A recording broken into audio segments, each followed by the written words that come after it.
We interrupt our program to bring you this important message.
All right, dudes.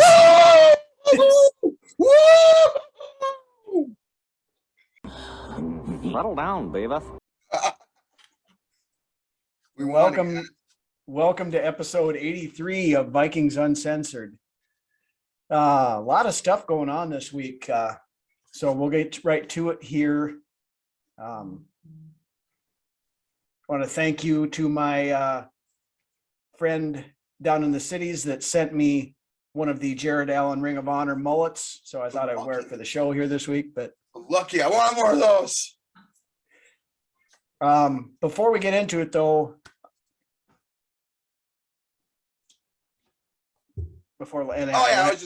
after Lance is done with his beverage, thirsty, brah. Some sad news this week. Our deepest condolences go out to Mike Zimmer and the Zimmer family. On Tuesday morning, we found out that Mike's son, former defensive coordinator, linebackers coach Adam Zimmer, had passed away. 38 years old. Way too young. Way too young.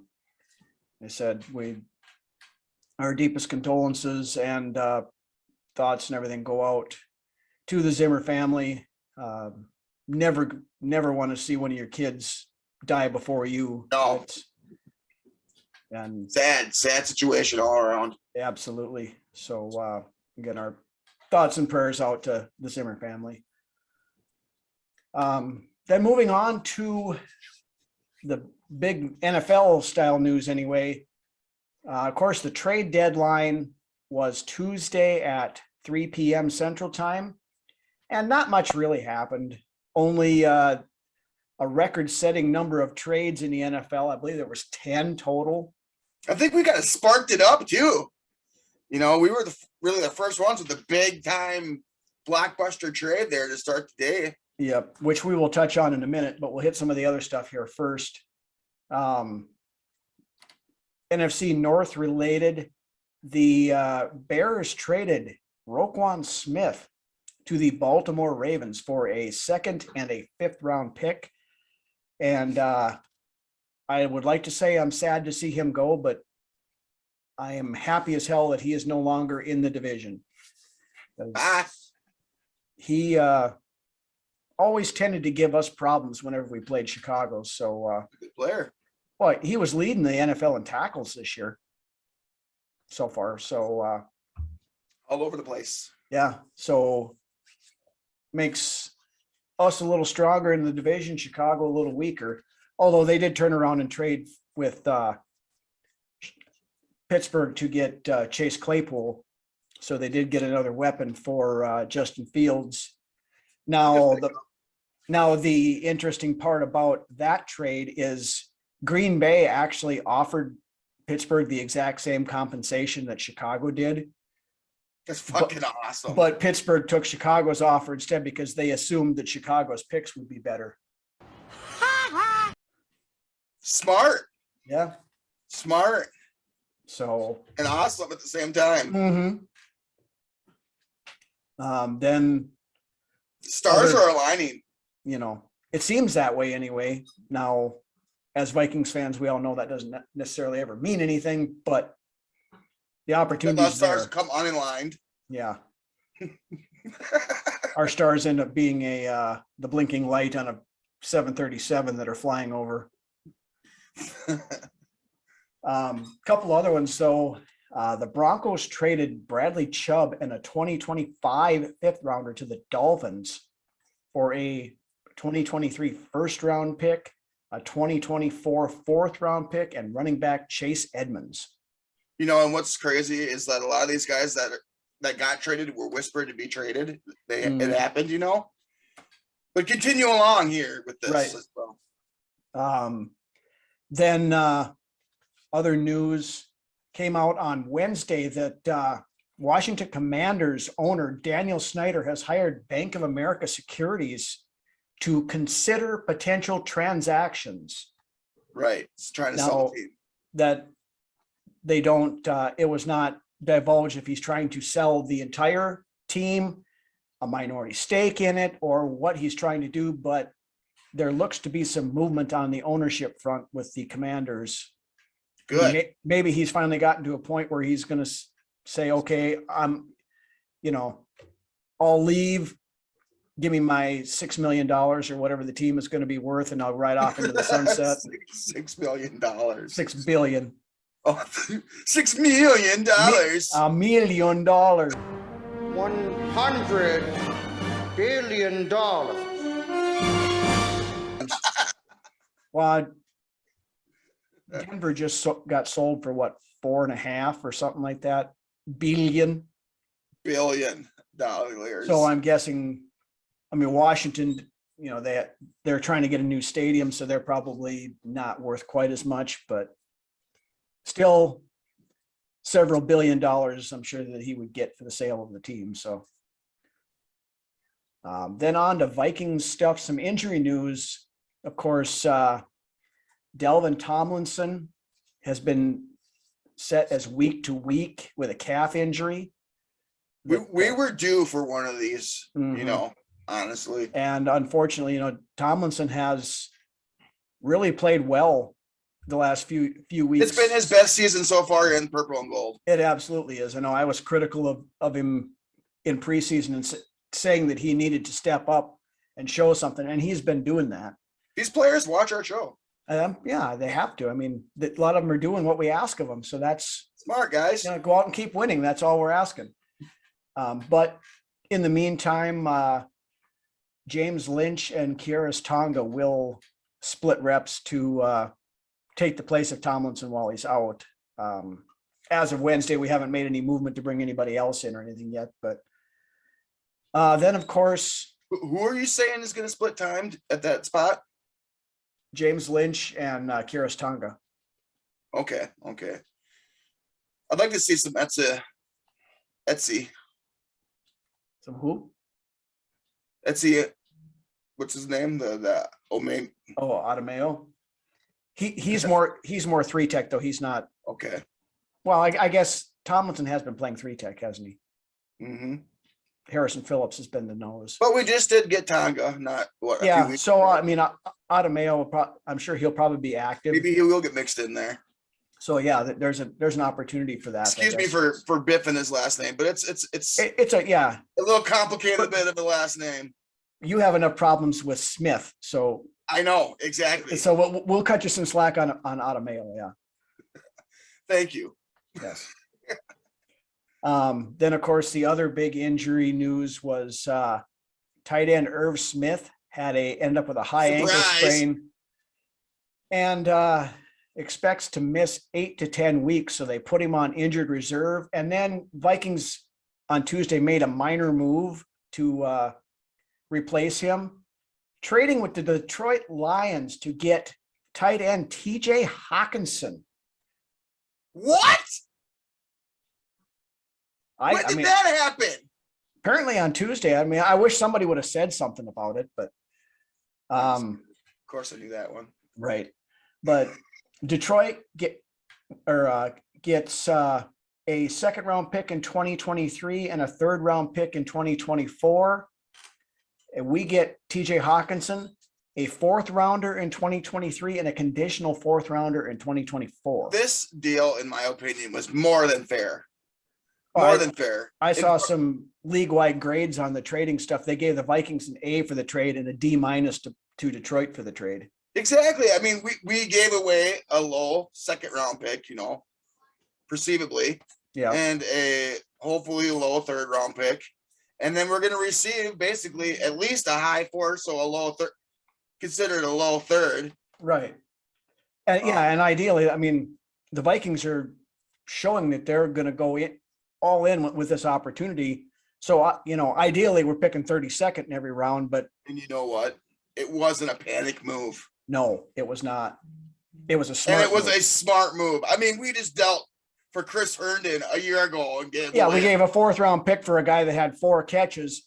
Now we went and actually got a top, probably, easily top 10 tight end. all in the you league, Rick if not- Spielman fans out there. Right.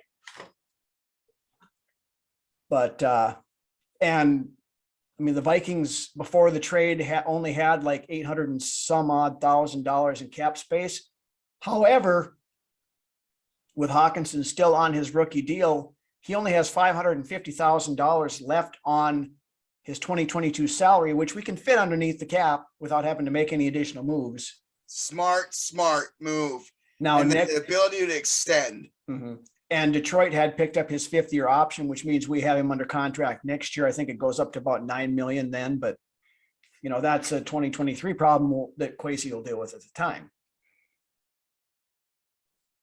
Then the only other thing on that was announced that Hawkinson will wear number 87. So that I was hoping for 89, but we'll go with 87. Yeah, 87. I mean, 87's fine. Of course, can't have 88, but which is what he was in Detroit. But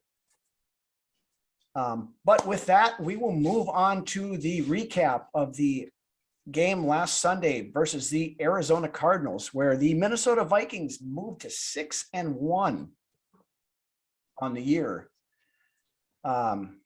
Few highlights: Dalvin Cook had his first 100-yard rushing game of the year. 20 carries, 111 yards, and a touchdown.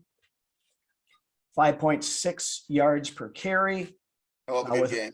With a long of 31, so very good game by Dalvin. Along with Alexander Madison, 5 rushes for 40 yards and a touchdown. Beautiful. That's exactly what you want out of your spelling back. Mm-hmm. And while we are talking running, we had Kirk, Josh Allen Cousins, who ran one in, what was it, 17 yards or something like that? That one 17-yarder. Yep. 4 now. Dalvin Cook is a receiver, top of your screen. Cousins looks to the middle of the field. He's already run for a first down. Can he run for another one? Can he run for a touchdown? Dive into the end zone. That's a Viking touchdown. Kirk Cousins. Showed the wheels and ran around the end and took it in for a touchdown himself. On top of that, Kirk 24 out of 36, 232 yards and 2 touchdowns. So Kirk turned into his alter ego, Purple 8, on that play. Yeah. But, not eye-popping stats from Kirk by any means, but an effective game. Now, we've talked about this multiple times. In prior years, it was all, look at Kirk's stats, but the wins weren't there. Now, this year, he's not having a great statistical year, but the wins are there. So we'll take that 12 times out of 10. He's making plays when in the right situations. Mm-hmm. All comes down to coaching. Absolutely, it is. Situational football. Yep. And he's making good decisions. Yep. And honestly, yes, he's throwing some picks this year, but in the last few weeks, he threw 3 in Philly. So I mean, that's half of his picks right there. Right. Well, he's only got 5, so he's got 2 otherwise, But then moving on to the passing game, Justin Jefferson just shy of another 100-yard game. He had 6 catches for 98 yards. Adam Thielen had 6 for 67. Quiet 98 yards, by the way, from Jefferson. Mm-hmm.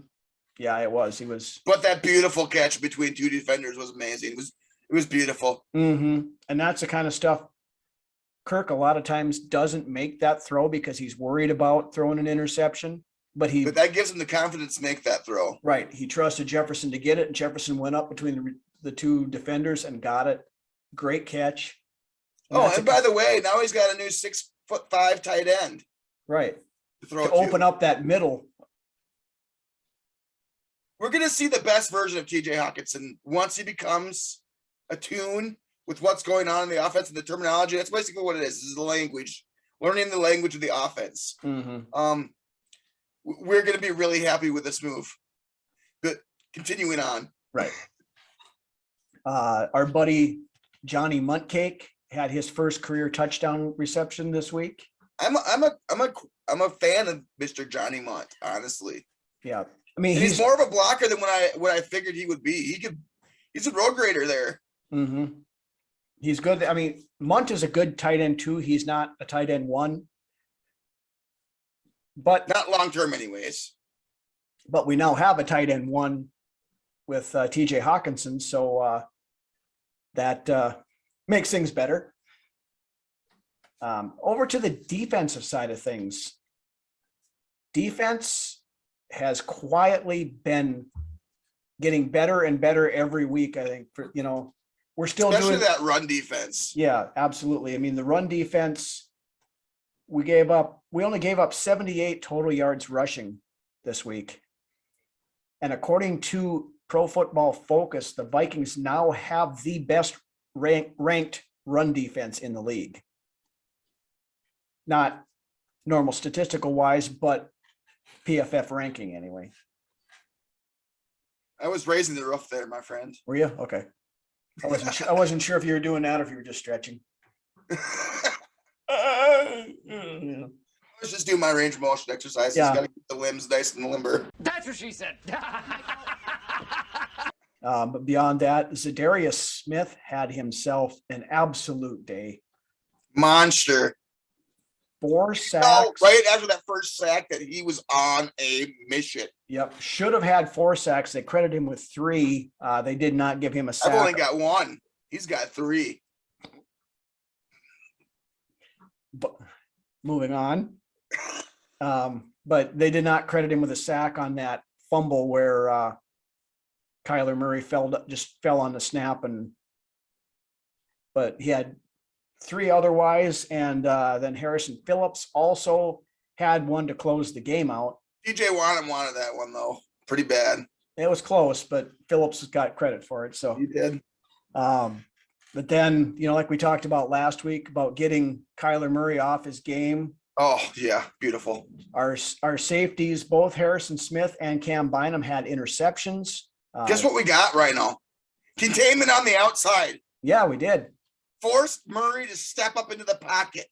And that was one thing I saw Danielle Hunter quite a few times. He didn't get the notoriety with the sacks and everything like Za'Darius Smith. And you know what? There's sliding protection to Hunter's side, which is completely benefiting our boy Za'Darius Smith. Right.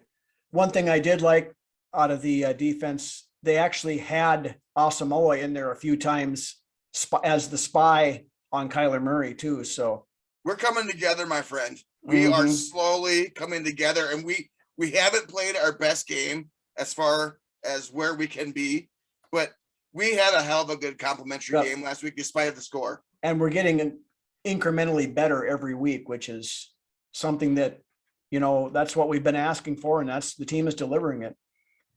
Then also in the secondary, Cam Dantzler led the team in tackles again this week.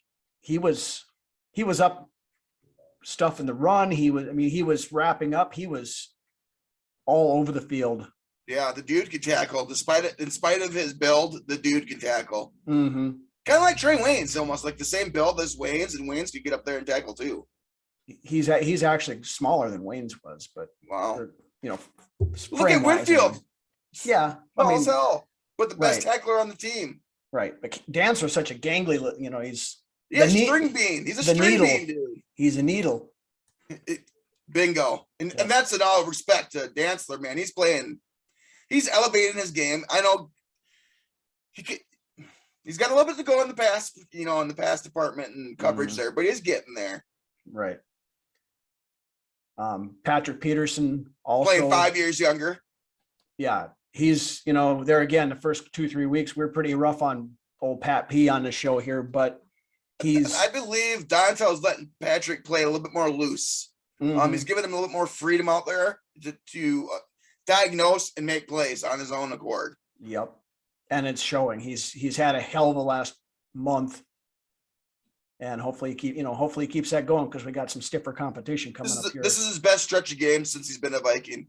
Probably. Yeah.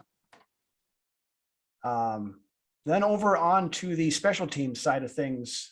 Of course, we recovered that muffed punt courtesy of Chris Boyd, Kene Wongwu, and Troy Dye combination there. Ryan Wright with a nondescript punt, but it is muffed, and it is recovered perhaps by Arizona at the 26.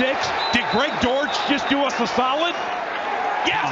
Vikings ball!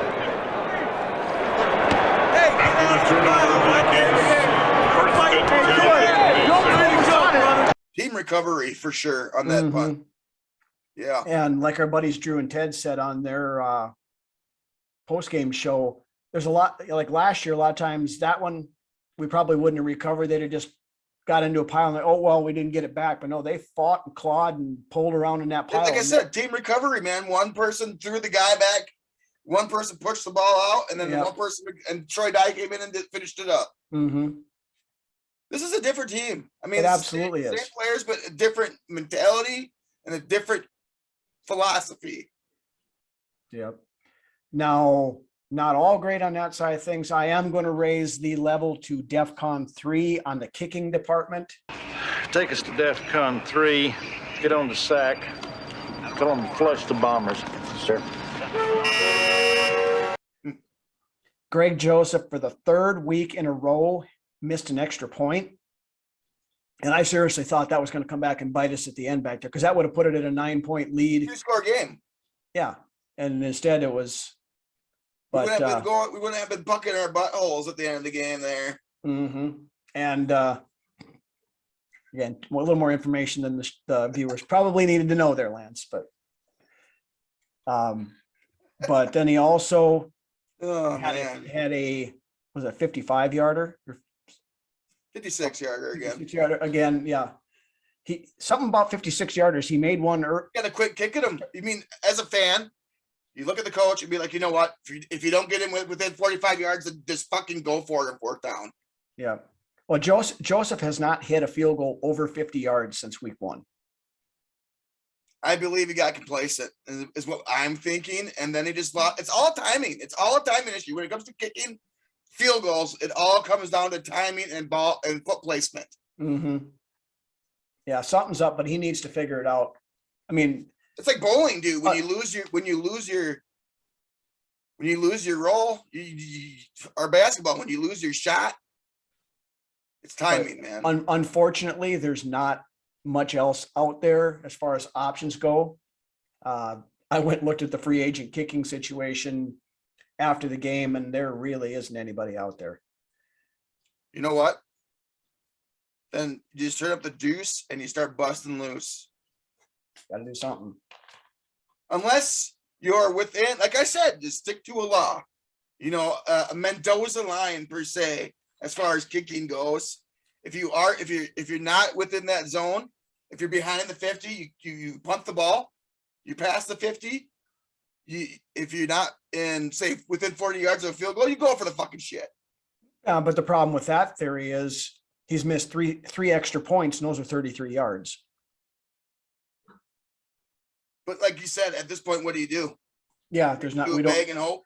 Don't really have a whole lot of options, but so we have to hope that he can figure this crap out. But every fucking year. But anyway, with that, you got anything else you want to talk about with the Cardinals before we move on?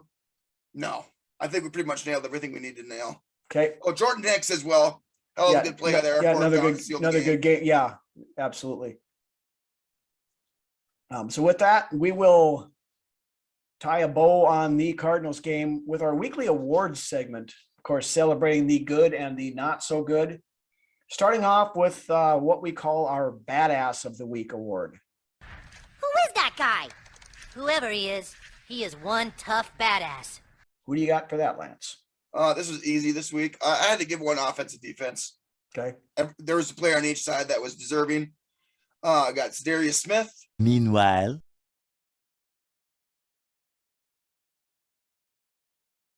On defense, just a man on a mission. And okay, so what they're saying is he's got a knee contusion. And for those of you who might be asking yourselves, well, what the hell is a knee contusion?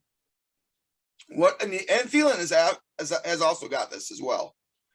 A knee contusion is basically a bruise, and you know what it feels like. And I'm guessing this has got to be a deep tissue bruise of some sort. But you know what it's like when somebody hits a bruise, it hurts for like a minute, 2 minutes, and then it goes away. So that's what you're seeing there. When Smith and I think who was it? Cleveland banged knees or whatever. Yep. And Phelan also hit his knee on the turf there. And I mean, when somebody hits you in a bruise, it's already been bruised. It does not feel good. No. So, I mean, at least it's not like a ligament tear or something like that. So everybody can take a deep breath there and just kind of know what it is, and then they're not being pussies because they got bruises. I mean, when somebody hits you in a bruise, that shit fucking hurts. Oh, absolutely. So yeah, it takes a good minute or two to kind of recompose yourself and then to get back out there again. So, but yes, it's Za'Darius Smith on defense. Okay. And Dalvin Cook on offense. All right. For me, again, like I said, pretty easy. Za'Darius Smith gets mine. And, for everything we've already talked about, but I do also want to give a honorable mention for the Green Bay Packers for the fact that they are paying Za'Darius Smith $11.3 million this year for him to be playing as well as he is for us. So thank you, Green Bay. Appreciate it, Goody. All right, so then we will roll over to the not so good with what we call our Red Foreman Award of the week. Son, you don't have bad luck. The reason that bad things happen to you is because you're a dumbass. Who do you have for that, Lance? Easy. We just discussed him about 5 minutes ago. Greg Joseph. Me as well. One of these times, if he doesn't get his shit together, it's going to cost us the game. Yep. And that's what scares me. And then what it's going to be is a 1 point fucking game, and it's going to be hair pulling. So yeah, that's same thing for me. Obvious choice this week. So, but with that, we will move on to another one of our classic beer commercials. So head over to the fridge, grab yourself a cold one, crack it open, check this out, and we will be back in a minute. Oh yeah. Oh, goody da.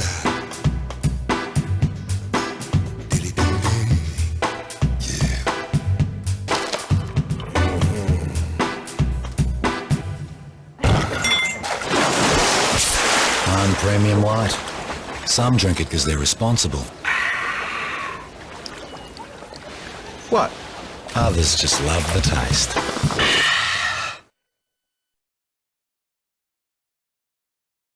Yeah, thanks, man. It's pretty... Hey, Sonny, toss me a Keystone Light. Okay, Grandpa, but why don't I just walk it over to you, all right? Come on, Nancy. Put it right down the alley. Okay. What are you, nuts? He's an 84-year-old man. Dad, you okay? You can't always be smooth, but your beer should be. So why not reach for a Keystone Light or a Keystone Lager for a taste that's always smooth, even when you're not. 2 smooth beers at an even smoother price. Now in Canada. All right, we are back. And now we look forward to this weekend as our Minnesota Vikings travel to the nation's capital to take on the Washington Commanders. Of course, with the Commanders, our old buddy Taylor Heineke is the starting quarterback over there, starting his 3rd game this year in place of the oft-injured Carson Wentz. Now, Heineke is 2-0 and since he became the starter, beat both Green Bay and last week they beat Indy on, I think it was the final play of the game. But so far in those 2 games, Heineke 67% completion percentage for average of 240 yards a game, 3 touchdowns and 2 interceptions. I think like in recent years, this would be considered a trap game for this team. But honestly, in my opinion, this should be a game that should be a statement game for this team that, hey, we're going to win this game like we're supposed to win it, you know, and kind of put some of these fans that can't buy in at this point to ease. This is a game where we should literally go in there and take care of business. We should. Another good opportunity for our run defense here. Washington does not run the ball all that well. Their leading rusher is Antonio Gibson. He's got a whopping 292 yards on the season. Converted receiver, by the way. Averaging 3.7 yards per carry. Now over on the receiving side of things, they do have a couple of good receivers there, namely Terry McLaurin, Curtis Samuel, pretty decent wide receiver too. Now they do throw a lot to their running backs out of the backfield. Gibson has 29 receptions so far this year, and J.D. McKissick has 27. So something you got to watch. They better running backs than these guys, though. Yeah, they're like I said, their running back stable isn't very good, but running them out, playing them out of the backfield and stuff like that is something we're going to have to account for. Oh, absolutely. You know, yeah. Screen part of their backs for sure. The screens and that kind of stuff. I think that's a big part of their game. So, now on the defensive side of things, the defense is their strong suit, and they got a pretty good defense. They do. They got a good pass rush for sure. Yeah, I mean, very underrated pass rush, in my opinion. Right now, you've got Deron Payne, Jonathan Allen, Montez Sweat up front. That all those guys can put pressure on the quarterback. Then in the secondary, Kendall Fuller is a pretty good cornerback. I'm guessing he'll probably draw the Justin Jefferson card more often than not. So hopefully we can scheme some ways to get him open. Stud defensive end Chase Young returned to practice on a limited basis on Wednesday.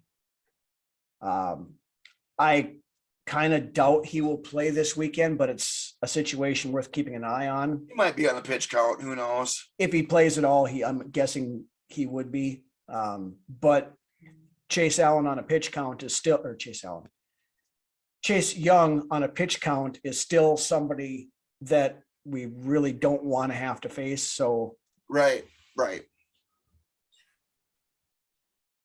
But so that it brings another element to their pass rush for sure. It absolutely does. I mean, Chase Young is a hell of a player. So we'll see how that progresses as the week goes on here. But we'll roll over now to the tail of the tape for this game. Offensive side of things, yards per game, Minnesota is at 15th, Washington 22nd. Passing yards per game, Vikings are up to 11th, Washington is 16th. Rushing yards per game, Minnesota is 21st, Washington 24th. Points per game, Vikings are 10th.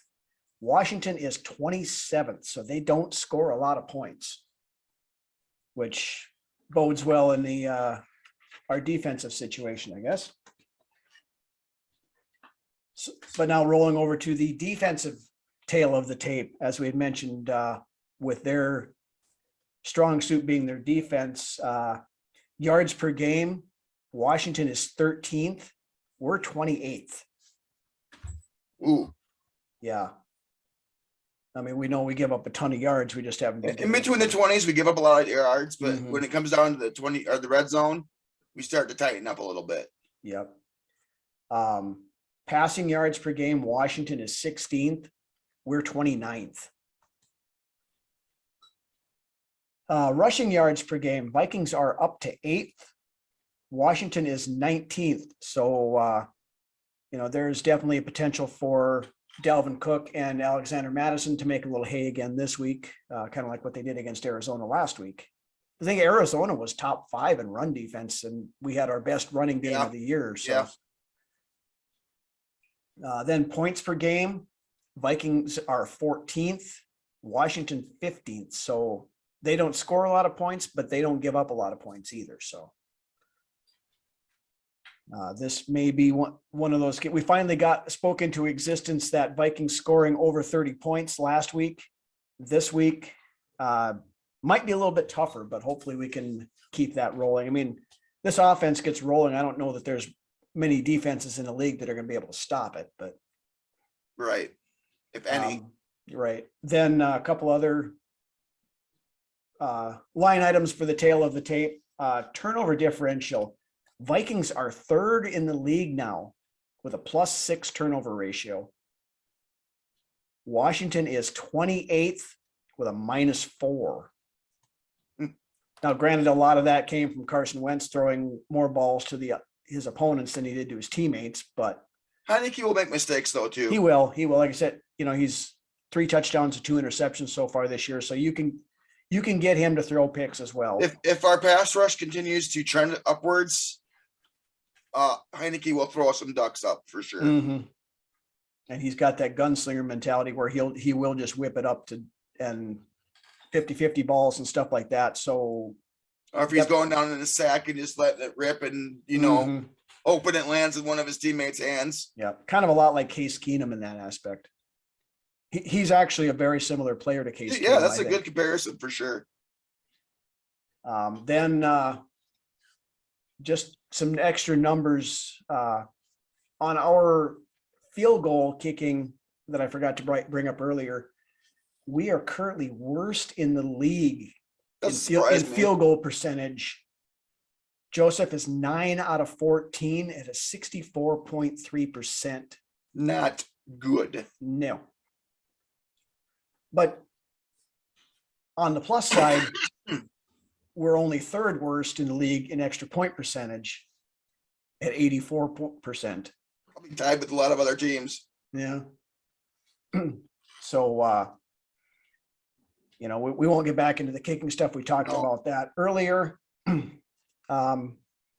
Okay, granted, as far as injuries this week, now granted, we're recording here on Wednesday, so we've only had 1 day of practice, but the Wednesday injury report, Cam Bynum did not practice. He was had a personal day, so he'll be fine. Right. Cam Dantzler limited with a little neck issue. I'm assuming he'll be fine to play. Jalen Naylor with an illness did not practice. Za'Darius Smith, as we talked about with that little knee issue he's got going, he's been bothered by this for the last couple of weeks. He was limited today. Adam Thielen with his knee issue was a full participant in Wednesday, so don't see any problems with him coming for the weekend. And then Delvin Tomlinson did not practice. Some sort of calf ailment. Yeah, he's got a calf injury. Very unlikely he plays this week. Could surprise us, but week to week. Yeah, when they say week to week, I don't expect him to be playing. So, all right. So beyond that, what do you want to see here this week? Kirk Cousins is gonna have to stand tall and make plays while staring down the barrel of a underrated pass rush in Washington, honestly. They get after the quarterback. Do they always finish plays? No, not really. But we don't want us to be an example of how to finish plays. If he makes the right reads, and if TJ's integrated into the game plan, and if you could get Hawkinson the ball, that'd be great. Just get the ball to the playmakers, honestly, and just be able to move the ball up and down the field, stay with the recent red zone trajectory. We went 5 for 5 last week against Arizona. Mm-hmm. Stay perfect when we get down to the red zone. Continue to keep a balanced attack on offense that is capable of sprinkling in a splash play here or there as well. The play calling was a lot better last week. Yeah, on both sides of the ball, I think. Yeah. We actually saw Donatel bringing pressure on the defensive side of things too, and smart pressure. Yep. When bringing Za'Darius Smith, and they are moving him all over that defense. Yeah, it's two of his 3 sacks came with him lining up at 3 tech.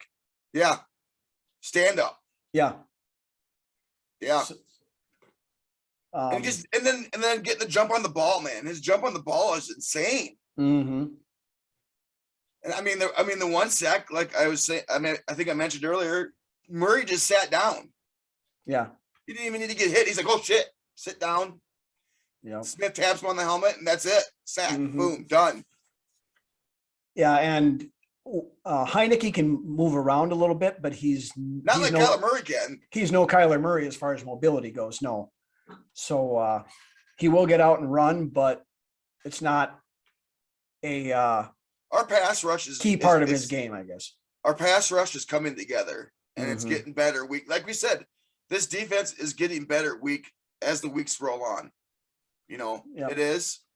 It's trending in the right direction, and the thing that this defense is got going for it is ball hawking, and it makes plays and causes turnovers. And up to this point, it's giving quarterbacks headaches at the right time.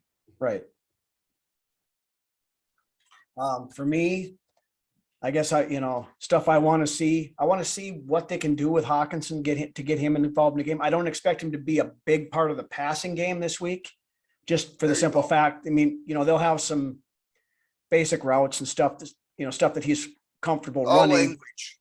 That they'll get him involved in the red zone, that kind of stuff probably. Even using him as a decoy across the middle should open some more stuff up for Jefferson, Thielen, Osborne. And even if it is as a decoy, as a quarterback, if he gets open, throw him the fucking ball. Right. But one other thing with Hawkinson is he is a very good run blocker as well. So look for that.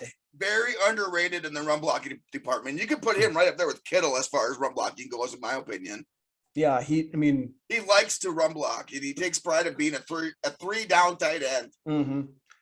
But realistically, and now I'm not saying Hawkinson is Kittle by any means, but he's kind of a Kittle light type player.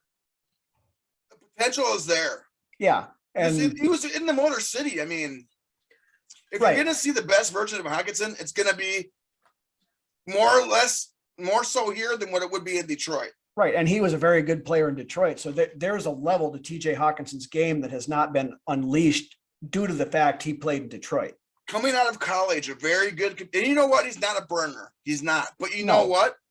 Coming out of college, his comparison was Kelsey over there in Kansas City. And Kelsey's not a burner either. But you know what? He's arguably the best tight end in the league. And Hawkinson has that capability and potential to be that good, in my opinion. Well, like I said, he's already a top 10 tight end in the league playing for Detroit. You put him in this offense, and top 5 is definitely well within reach. He's already been to a Pro Bowl. Mm-hmm. Not that that means anything anymore, but no, but still. Right. Beyond that, this is a Kirk Cousins revenge game. This is the first time he has returned to Washington since leaving the team. So, I don't want. He's gonna be hyped up for this game. He is, but I want him, not to let that get into his head too much and try to do too much, and force mistakes that he shouldn't be throwing, things like that. Just play like you've been playing every week so far, with the exception of the Philadelphia game. And, just take what the defense is giving you. If we're dunking it down the field all day long, so be it. If we can go over the top and hit them hard, so be it. If we're running the ball, so be it. But we've got a critical stretch coming up here the next few games. This is a game we should win. This is a game we need to win. Exactly. Like I said, in the past, this would have been considered a trap game. Right. But looking ahead to next week, we have the Buffalo Bills on the horizon, so we need to win this game. We need to take care of business on Sunday. Yes, we do. Yep. We should, and that's the way the media. If we want the media to start talking about the Vikings, this is a game we need to go in, and we just need to take care of business. Mm-hmm. And then next week will be a great litmus test to see where we really are as far as this team goes. Right. Now we of course will talk about the Buffalo game more next week, but yeah, so we'll boil down prediction time. What do you got? Oh, like I had mentioned, this is one of those games where I think, coming after the bye, 1 week after the bye, coming off of a win, this is where I expect things to start rolling as far as it goes, as far as what we are, who we are as a team, where we're headed. I do not expect us to lose this game. I do not expect us to lose this game right now. We are going to win this game, and rightfully so. This game is ours to lose, and that is not going to happen. I believe Kirk does what Kirk does. He goes in there. He has an efficient game. He keeps his offense rolling like it should be. And this could be, as far as games go, the most well put together game that we played yet so far this season. What do you think score wise? I'm going to go 24-13. That was exactly the score I was going to give. Really? Yep. I was like, what are you doing scoffing at me, you fucking dick? No, 24. I would like to see 31, which I believe is very possible, but we are on the road. We're in Washington. And they've got a good defense and don't give up a ton of points. Exactly. 24-13 is I'm locked in on that. You beat me to it, but I'm going to go with that as well. I think we do win this game. And we'll get another. You got to get after Heineke. You got to make Heineke beat you through the air. Mm-hmm. And if you do that, and then you got to force him to make mistakes or capitalize on your opportunities. Right. But I think we're going to get another video on the on the plane ride home from Washington with K Diddy wearing the shades and the chains again. That's kind of been their thing. So now I think, like I said, this is a game the Vikings should win. This is a game the Vikings need to win, and I think they take care of business. So, but with that, we have reached once again the best segment of the show this week, looking at the players to wear number 83 in this week's edition of Brunswick's Best. So why don't you lay that list on us, Lance? All right. Well, we got a kind of a short list this week. A little bit of information here. Not a lot to choose from. Just kind of slim pickings a little bit. Mike Tice was at 83 1 year, but I believed he switched at some point. Yeah, he did. I think he was 87 at some point in time too, wasn't he? Okay. Huh. Or 85, 86. I know he switched, but. Yeah, but he was 83 1 year. I had seen that, but yeah, he'd definitely be an honorable mention. But anyways, kicking off the list, I got 3 guys here for you, 2 of them that belong in the list and 1 honorable mention. My first guy, old schooler, played here for a long time, wide receiver Stu Voigt.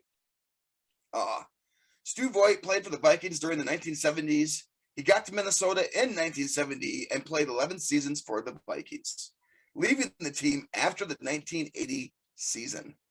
Voigt was never really an explosive player per se in his 11 years in purple, but he did manage to get over 1,900 yards receiving and score 17 touchdowns along the way. Now to date, he's also the last member of the Vikings to score a touchdown in a Super Bowl, having been on the receiving end of a garbage time touchdown pass from none other than Bob Lee, and the Vikings lost to the Oakland Raiders in the Super Bowl. Stu Voigt, thank you for your, 11 years of seasons and service to the team. This week, you make the list. And little tip or a little fun fact there, he also was part of the Vikings radio broadcast team for several years. Brad Nessler and Stu Voigt used to do radio broadcasts for the team back in the 80s and in that early 80s to early 90s range. I'm not quite sure of the years, but Stu, if you're watching, I believe I seen that you follow our page on Facebook as well. So thank you for that, Stu. Perfect week to watch. You know what your number's on. So thanks again, Stu, for all you've done for the team and for the state of Minnesota. We really appreciate it. Coming up, a lot of you guys should know this name as well. Big time name in the 80s and into the early 90s. We have none other than Steve Jordan. One of the 2 or 3 best tight ends to ever play for this team. Right. Now, Steve Jordan, tight end, like you said, was the Vikings' 7th round pick, 179th overall in the 1982 NFL draft.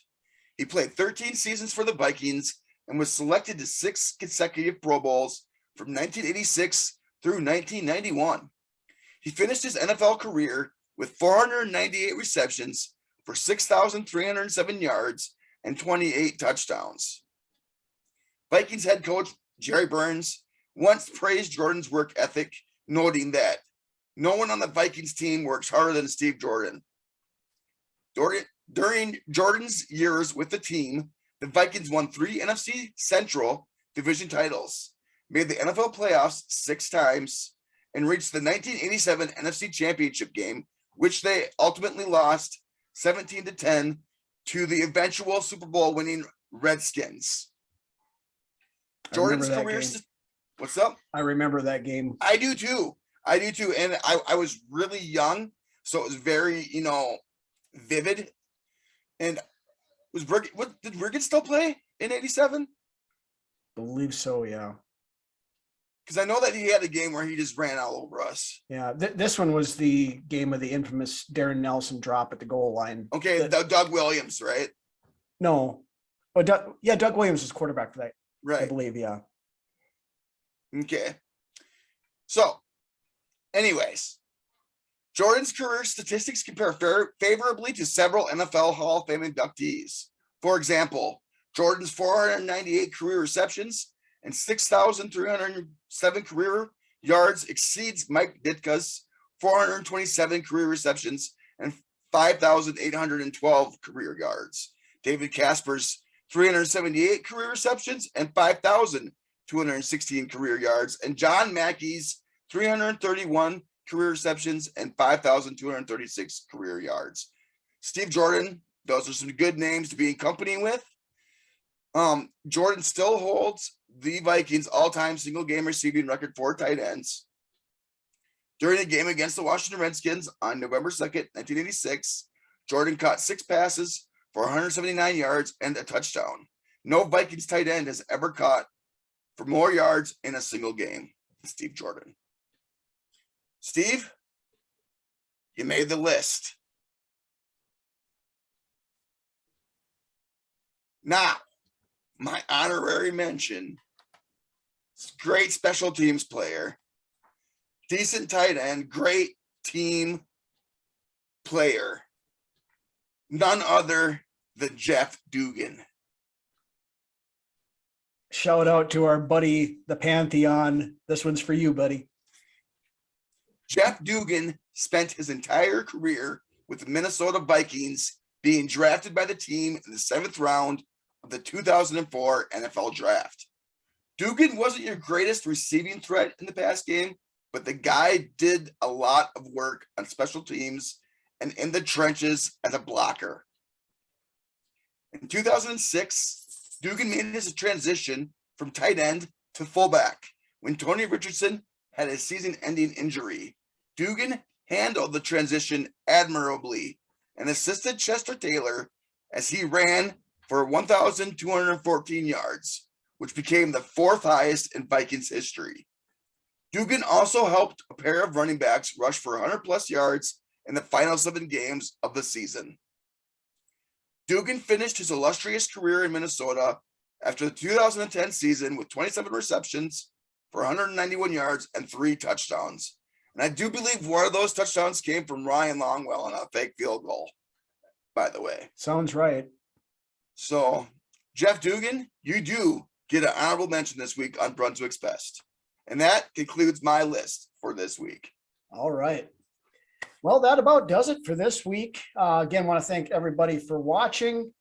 Reminder, for anybody interested, Vikings Uncensored swag. We have limited quantities available. If you're interested, shoot us a instant message on Facebook and we'll get you hooked up. Again, if you're out and about, check us out on all of the standard audio podcast channels. Take us along on YouTube. Sunday morning, make sure you tune in on our Facebook page, as we are your unofficial pregame show for this week's game versus the Washington Commanders. If you've not done so yet, please hit that subscribe button down below. Helps us out a ton.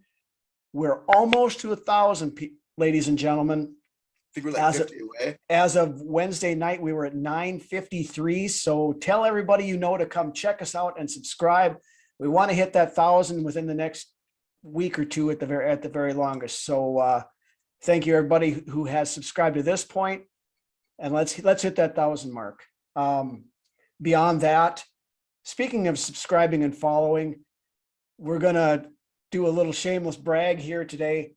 Legendary WWF, AWA, NWA wrestler Sergeant Slaughter gave us a follow on our Twitter page this week. We got talking about TJ Hawkinson and made a comment, and he liked and followed our Twitter handle. So Sarge, if you're checking us out, get a hold of us. We would love to have you come on the show and talk about. Right, he can put me, if he wants, he can put me in the Cobra Clutch. Yeah, we'll put Lance in the Cobra Clutch there for that. But we'd love to talk football, wrestling, anything you want to talk about. If you do happen to see the show and want to come on, we'd love to have you. Anytime we get legendary people following our show, it makes us feel good that, it's great. Two no-name guys throwing a podcast together can get some very famous people following and checking out our stuff. We really appreciate it. That's what it's all about, man. Appreciate all that stuff. So yeah, it's well, great. It's all about that and the team, man. Yep. Absolutely made our week. So Sarge, again, if you're listening, thank you for the follow. Big fan of yours growing up, and awesome that you're a Vikings fan. I wasn't aware of that until this week either, but hey, one more famous person on the list. Always good to have them on. So absolutely. With that, why don't you take us home, Lance? I like what O'Connell's got going on here in the play calling on offense. The solution to complexity, it's coming along. And what I mean by that is the more that he calls plays on offense, the more that illusion is also going to come along, because he's going to start running plays out of the same formations where you see run plays. You're going to start seeing pass plays out of those formations, which is going to throw defenses off because they're not going to know what's coming. So the more that he gets settled in at this play calling thing, the more complicated this offense is going to come to be for defenses in this league and defensive coordinators as far as game planning on how to stop this Kevin O'Connell offense. Now, with that being said, I want to see the continued evolution of this offense in a positive fashion, along with our defense and special teams. And I look forward to seeing our most complete game of the season this week against the Commanders at noon on Sunday. See you next Friday. Skol. Skol. Have a good weekend, everybody.